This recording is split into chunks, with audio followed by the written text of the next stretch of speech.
Estamos agora no estúdio com uma pessoa muito especial. É o comandante do Grupamento Operativo de Fuzileiros Navais em Apoio à Defesa Civil, capitão de Mar e Guerra, Gonçalves Maia. Comandante, seja muito bem-vindo ao Jornal de Domingo e já receba, assim, de imediato o abraço aqui do povo gaúcho, porque o trabalho que vocês fazem é excepcional. Boa noite. Boa noite, Senara. Boa noite, ouvintes. Eu que agradeço pelo convite e pela oportunidade de falar um pouco das ações aqui no Rio Grande do Sul do Corpo de Fuzileiros Navais da Marinha do Brasil. Comandante, vamos falar como que foi essa operação. Nós conversávamos ali nos bastidores, né? Foi de imediato, ainda no finalzinho de abril, já começou a se formatar a operação aqui para o Rio Grande do Sul, foi isso? Exatamente. A Marinha do Brasil ela está presente aqui no Rio Grande do Sul, tem um grande contingente em Rio Grande, na cidade do Rio Grande. Então, desde o início ali, já no final de abril, nas primeiras ações, a Marinha deslocou um contingente já significativo para cá, para Porto Alegre, região de Guaíba, para apoiar nas ações e conforme as questões que envolveram a tragédia tomaram grandes proporções, buscou-se um reforço da esquadra da Marinha do Brasil, localizada no Rio de Janeiro, e nesse contexto o Corpo de Fuzileiros Navais, com uma tropa de pronto emprego, foi acionada, e logo no início de maio o nosso contingente chegou aqui e hoje está baseado em Guaíba. É porque no início, não é, comandante, não se tinha muita noção do que poderia vir pela frente. A gente tinha os alertas, mas a proporção realmente a gente só foi começar a ver de verdade ao longo dos dias, né?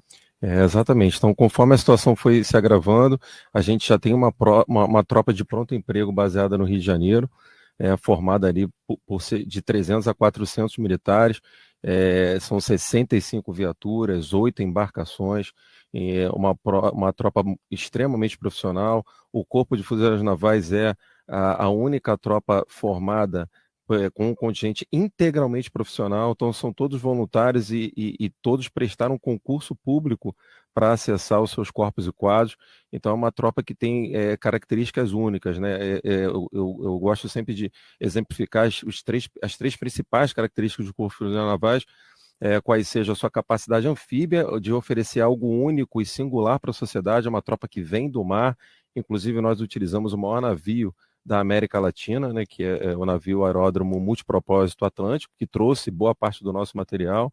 É uma tropa que tem um elevado grau de prontidão operativa, é uma tropa de pronto emprego, ou seja, a ideia é que se esteja pronto hoje, não é para estar pronto amanhã ou depois, é agora, né? Ou seja, quando tocar algo, a gente precisa efetivamente colocar a mochila nas costas e se deslocar.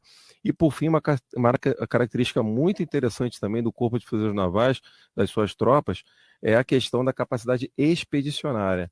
Ou seja, nós não podemos ser um problema para o local onde a gente vai. A gente não pode chegar num local que já está bastante fragilizado, afetado, e eu não tenho água, eu não tenho comida. Não, a gente tem que ter essa capacidade, né? A gente traz tudo com a gente. Então, toda a parte de suprimentos a gente carrega conosco, né? Tanto a parte de manutenção das nossas viaturas, dos nossos meios, como a parte de alimentação, a gente faz a nossa própria comida, são cozinhas de campanha que a gente desloca junto conosco. Então, agora nesse momento, a gente está baseado ali na UBRA, em Guaíba, né, a universidade que nos abraçou, né? A gente está lá baseado na UBRA e a gente montou a nossa base expedicionária lá, e de lá a gente sai constantemente, diuturnamente, para cumprir as operações. Comandante, gostaria que o senhor falasse um pouquinho mais sobre isso, sobre o ingresso na Marinha, que é bastante concorrido, e o treinamento, que é super rigoroso, justamente para esse militar estar pronto a qualquer momento. É isso? Exatamente, né? Como eu mencionei, a prontidão operativa é um dogma para os fuzileiros navais, a gente precisa estar pronto. E para tal, os militares do Corpo de Fuzileiros Navais são submetidos a um denso ciclo de adestramento. Esse adestramento inicia lá no comecinho do ano, com as pequenas frações, as equipes, e aí ele vai começando a crescer e tomando corpo, né? Já passa por um adestramento nível companhia, depois nível batalhão, até chegar no final do ano a gente faz um grande exercício anfíbio, para colocar em prática tudo aquilo que a gente treinou durante todo o ano. No que se refere ao ingresso na Marinha, existem várias portas de entrada na Marinha, né?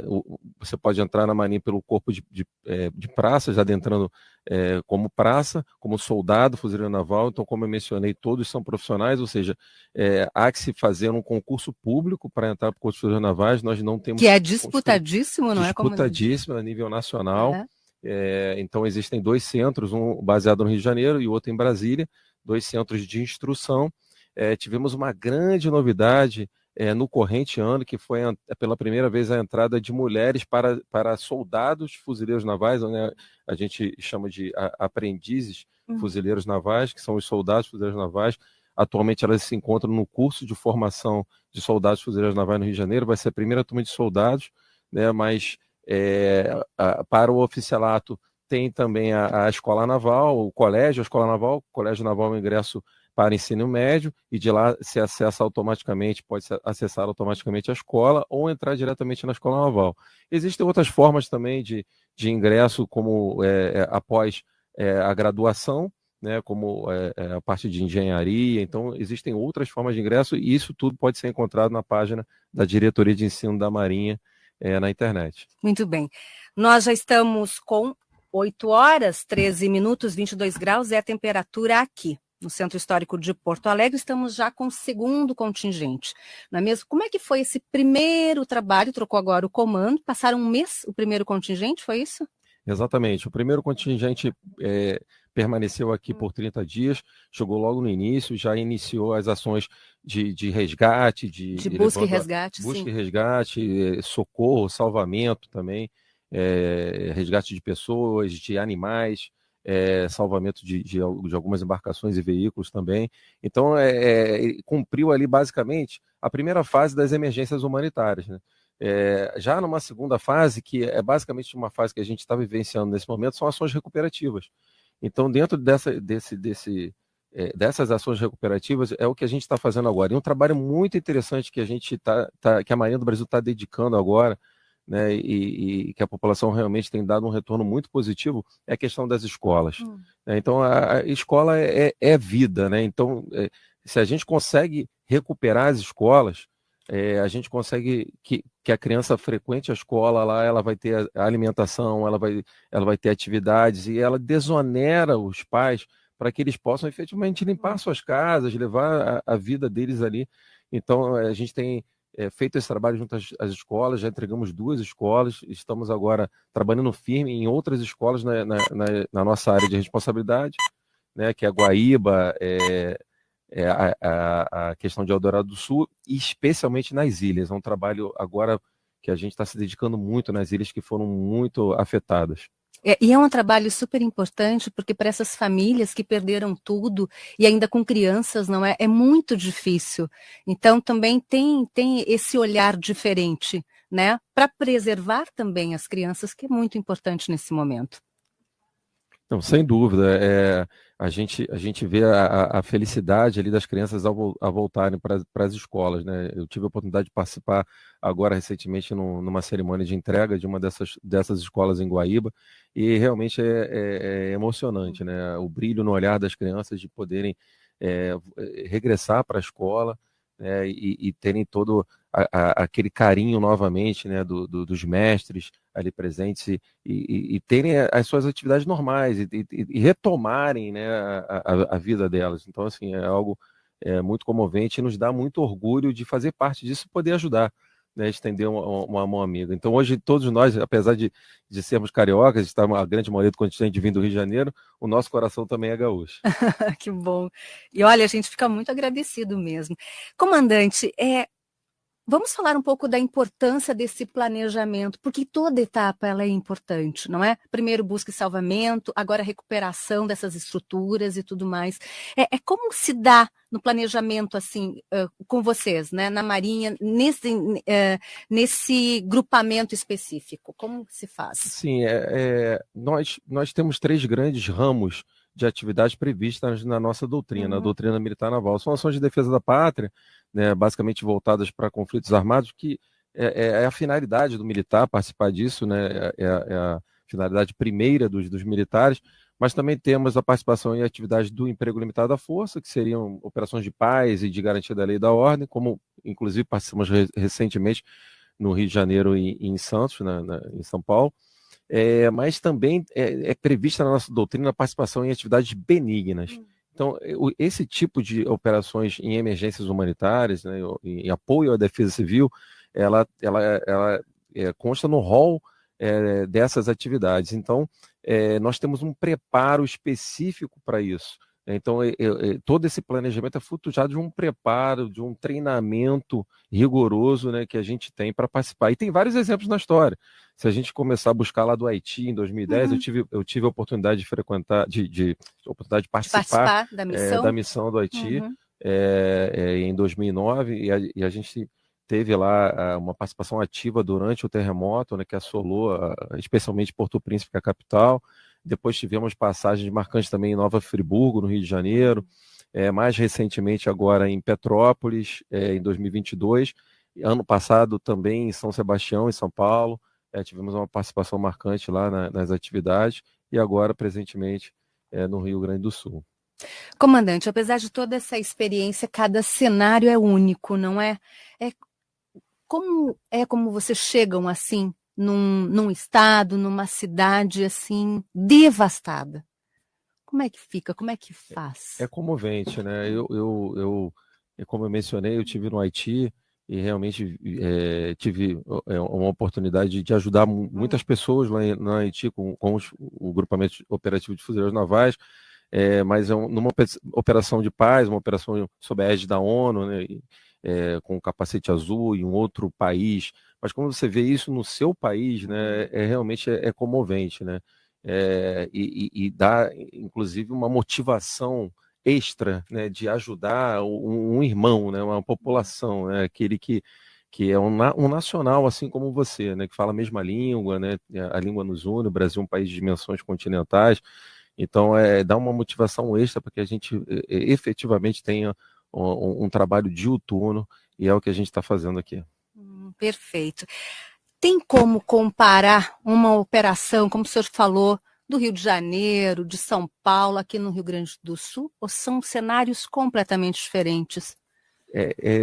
Eu não digo nem comparar, mas as lições aprendidas que a gente tem nesse tipo de operação, e ressalto que a participação do Corpo de Fuzileiros Navais tem sido frequente e bastante elogiada nesse tipo de operação. Sim. Isso vai nos dando todo um know-how para a participação, né? Então, ferramentas, né? Ferramentas, já uma doutrina consolidada, né? A nossa tropa é uma tropa, como eu falei, integralmente profissional e é uma tropa também veterana, né? Então a gente tem já muita gente que participou desse tipo de operação. Então a gente acaba tendo uma organização um pouco mais rápida e prática para atuar num curto espaço de tempo. Porque é isso que faz a diferença, né? A gente consegue salvar vidas quanto antes a gente chegar até aquele destino e chegar com meios que nos permitam.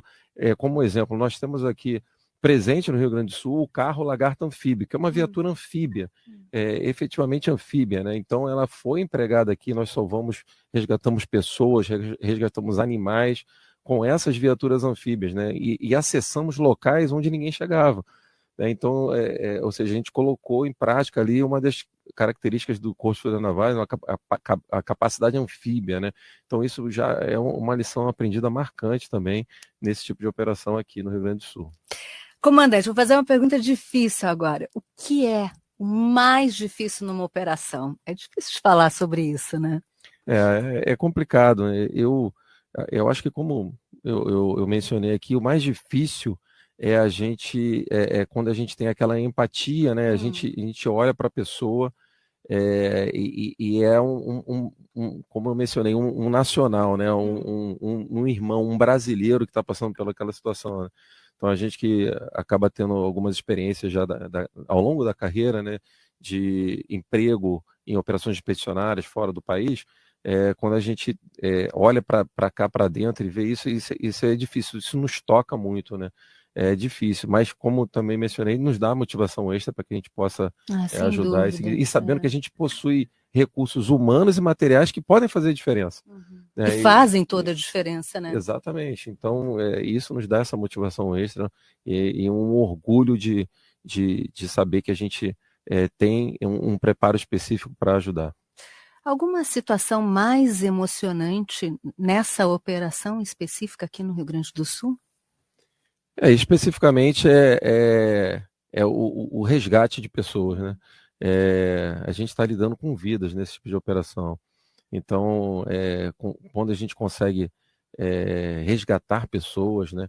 E resgatar também animais, né? Porque fazem parte da família, né? Os animais hoje fazem parte da família. A gente tem uma tropa também muito especializada em sinotecnia, né? Então, uma tropa também do Rio de Janeiro, que eu tive a oportunidade de comandar, inclusive, a unidade especializada dos fuzileiros navais dessa tropa, é a companhia de polícia.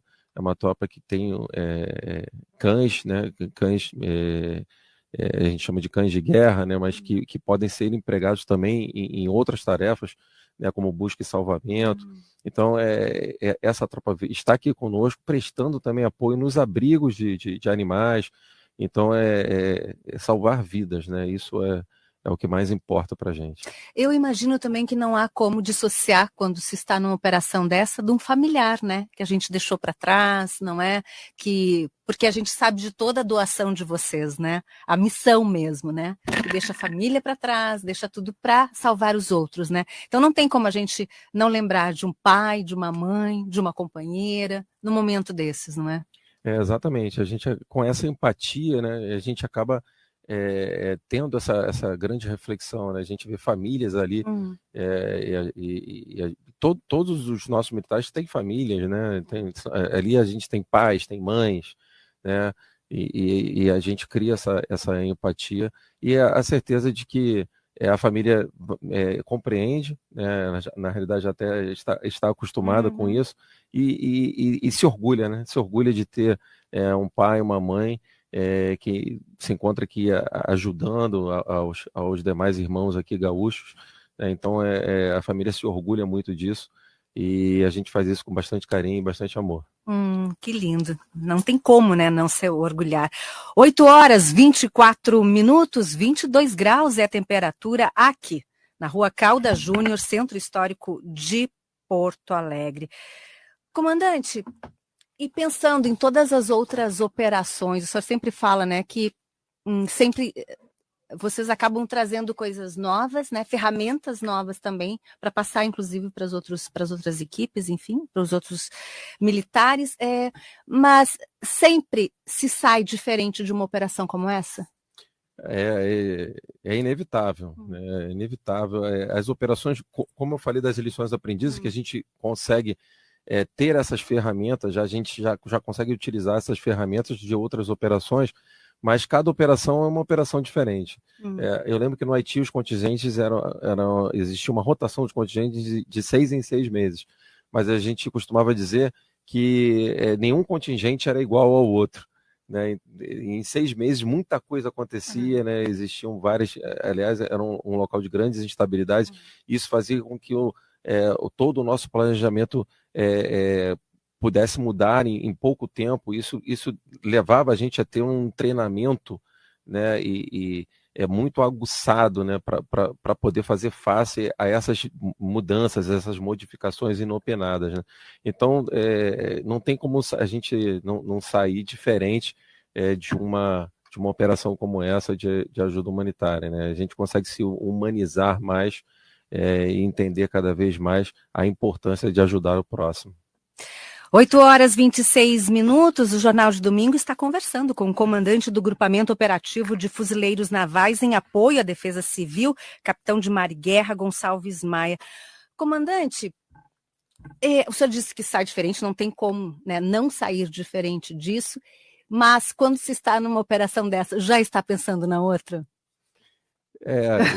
Sem dúvida, né? Na outra e nas próximas, nas próximas que podem surgir, né? Eu recentemente, é até interessante a sua pergunta, né? Porque há poucos meses atrás eu me encontrava comandando o grupamento operativo de fuzileiros navais em Santos, né? Na operação de garantia da lei e da ordem, que é uma atividade do emprego limitado da força, né? Não é uma atividade com esse viés humanitário, mas também que está no rol das nossas atividades e operações que a gente precisa treinar e executar. Então, ou seja, bem pouco tempo eu estava lá com a minha tropa e agora a gente está aqui, né? Então, assim, por isso que eu falo, é uma tropa que tem uma expertise muito grande, né? É uma segurança de saber que a gente está lidando com militares extremamente profissionais, que têm um treinamento elevado, né? E que a população pode confiar. E, comandante, o senhor considera essa missão um chamamento? Como é que foi o seu ingresso? A gente tem no Rio de Janeiro uma tropa que é destinada para esse tipo de emprego num primeiro momento, que a gente chama de comando da tropa de desembarque, e a gente também tem 3 batalhões de infantaria de fuzileiros navais. Eu sou comandante do 2º batalhão de infantaria de fuzileiros navais, e todos os 3 batalhões são comandados por capitães de mar e guerra, então já há uma previsão de rodízio entre essas unidades.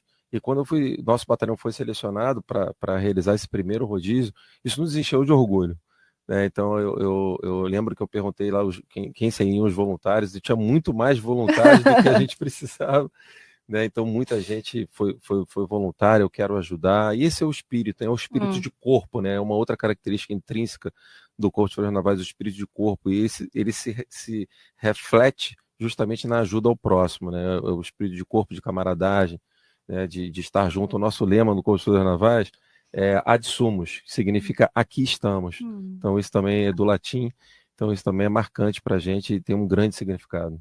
Vamos falar mais um pouquinho sobre os voluntários, né? Em geral, o fuzileiro naval, ele já tem que ter um perfil, né, mais específico, né? Como é que foi isso, assim? A gente sabe que esse chamamento, e muitas pessoas falaram isso para nós aqui quando chegaram no Rio Grande do Sul, que foi uma empatia assim, imediata, né? As pessoas não precisou nem convocar, né? Vem como voluntário mesmo, quem quer participar, e foi assim uma adesão tremenda. Queria que o senhor falasse mais um pouquinho sobre isso. Sim, sim. Como eu mencionei, né, o Corpo de Fuzileiros Navais é uma tropa formada por voluntários profissionais. Então todos prestam concurso público. Nós não temos serviço militar obrigatório. Então, a partir do momento que esse militar ele ingressa, né, que esse cidadão ingressa nas fileiras do Corpo de Fuzileiros Navais, ele já é voluntário por natureza. Então, isso já cria um elan nele de estar presente, de ser voluntário, né? E a partir daí, essa questão do voluntariado só aumenta, né, a vontade de participar, a vontade de estar presente. Então, essa é uma grande característica que a gente possui e que a gente está pondo em prática aqui nesse momento. 8h30, aí o sinal da Rádio Guaíba, 22 graus é a temperatura aqui no Centro Histórico de Porto Alegre. O Jornal de Domingo está conversando com o comandante do Grupamento Operativo de Fuzileiros Navais em Apoio à Defesa Civil, capitão de mar e guerra, Gonçalves Maia. É uma missão, sem dúvida alguma, comandante, agora falando assim mais no geral, não especificamente dessa operação, é um chamamento mesmo? Como é que foi o seu ingresso na carreira militar? Eu entrei para a Marinha com 14 anos de idade. Né? Eu entrei para a Marinha com 14 anos de idade, assim que terminei.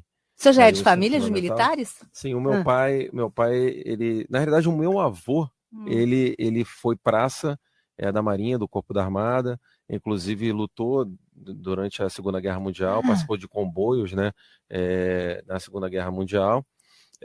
E o meu pai, ele não era das Forças Armadas, mas sim das Forças Auxiliares. Meu pai pertenceu à Polícia Militar do Estado do Rio de Janeiro, chegou até o posto de coronel. Então, essas foram as minhas 2 grandes influências, né? E a partir dali, eu comecei a estudar para o concurso Colégio Naval e ingressei em 1992 para o Colégio Naval com 14 anos de idade. Lá se vão 32 anos. Passa rápido, não é, comandante? Dedicação exclusiva ao serviço da pátria.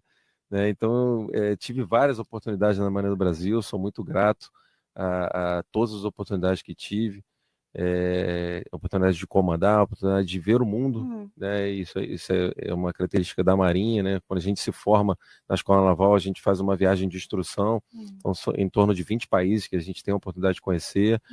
O navio Escola Brasil leva a bandeira brasileira, do Estado brasileiro, em diversos outros estados. É emocionante. Uma questão até mesmo diplomática. Sim, o navio sim. é destinado à instrução para complementar, né, um ciclo pós-escolar ao que a gente tem na Escola Naval. E dali você escolhe na Escola Naval qual o caminho que você vai seguir. Você pode ser dos navios propriamente ditos, né, que é o Corpo da Armada, pode ser do Corpo de Fuzileiros Navais, da qual eu pertenço, ou uma parte mais administrativa, que seria o Corpo de Intendente da Marinha. Então, o meu chamamento foi justamente para essa questão do fuzileiro, da vibração, né, e tal, de vestir um camuflado, né, e uma tropa especial que vem do mar, né, que cumpre a sua missão, né, em ações e operações no mar e a partir do mar. Isso tudo sempre me encantou muito. Que bacana. 8h32, estouramos tudo aqui, comandante, com a sua entrevista. 22 graus é a temperatura aqui na Rua Caldas Júnior, Centro Histórico de Porto Alegre. Eu queria muito agradecer a sua presença, a sua também. Foi muito importante a gente falar sobre essa operação. Sintam-se cada vez mais acolhidos aqui pelo povo gaúcho, né, que, nossa, tem uma gratidão tremenda por vocês. A gente, realmente, todo auxílio foi muito bem-vindo nessa tragédia que a gente passou. Eu queria agora deixar o microfone para o senhor mandar um recado aí para os gaúchos, né, que passaram por tantas coisas, e lembrando sempre do trabalho de vocês, que fez e vai sempre fazer toda a diferença. Bom, Sinara, eu que agradeço mais uma vez o convite, a oportunidade de participar, falar um pouquinho das ações do Corpo de Fuzileiros Navais da Marinha do Brasil. Eu queria dizer que a Marinha está aqui presente, a gente não vai deixar esse lugar aqui, a gente está presente, a gente, como o nosso lema diz, que eu comentei, né, ad sumos, aqui estamos presentes, estamos para ajudar a sociedade de uma maneira geral. O lema da Marinha é protegendo nossas riquezas e cuidando da nossa gente. Então eu gostaria de enfatizar aqui essa segunda parte do lema da Marinha, cuidando da nossa gente, e é isso que a gente está fazendo aqui no momento. A gente vai continuar cuidando da nossa gente, do povo gaúcho, parte indissociável desse Brasil continental, né, e para nós é uma felicidade estar aqui. É uma felicidade, o sentimento de gratidão é nosso por podermos participar e contribuir para as ações recuperativas do povo gaúcho. Muito obrigado. Obrigada, Jornal de Domingo. Conversou com o comandante do Grupamento Operativo de Fuzileiros Navais em apoio à Defesa Civil, capitão de Mar e Guerra, Gonçalves Maia. 8h34, 22 graus é a temperatura aqui no Centro Histórico de Porto Alegre. O Jornal de Domingo faz o intervalo e volta já.